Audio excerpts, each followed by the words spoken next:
Quelle est la place du livre dans le développement social de la jeunesse? Comment pérenniser la culture de la lecture en tant que facteur de développement? Ces questions ont été au cœur des discussions lors de la 4e édition du Salon international de l'industrie du livre à Yaoundé du 14 au 17 mars 2024. Pour les experts présents à ce rendez-vous, l'une des raisons du déclin de l'amour pour la lecture demeure dans les habitudes parentales qui n'encouragent pas forcément les jeunes à développer l'intérêt pour les livres, ce qui a pour conséquence directe la baisse du niveau linguistique généralisé.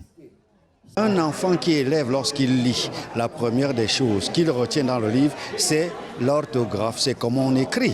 Comprenez un peu? Il nous arrive aujourd'hui de voir des étudiants qui ne sont même pas capables d'écrire, avoir l'air d'eux.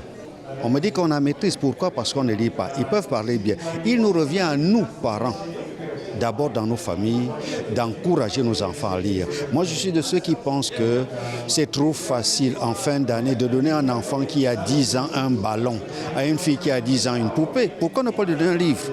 Placé sous le thème « Le livre, un héritage durable », ce rendez-vous littéraire vise à mener des réflexions à même de pérenniser le livre et la culture livresque au sein d'une société en perte de repères culturels.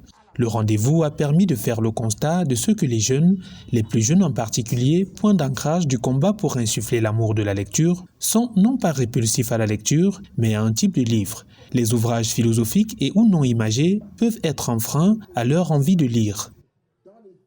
Il n'aime pas lire. C'est la bande dessinée, il peut lire. Parce que c'est souvent trop long. Moi, on ne voit pas ce qui se passe. Voyant que nous sommes dans une société en perte de valeur où fondamentalement il va falloir à un moment donné s'arrêter pour se demander mais quelles sont les valeurs que nous voulons pour notre société. Et nous nous sommes dit que le livre pouvait être un tremplin pour ressusciter la question des valeurs, des vraies valeurs.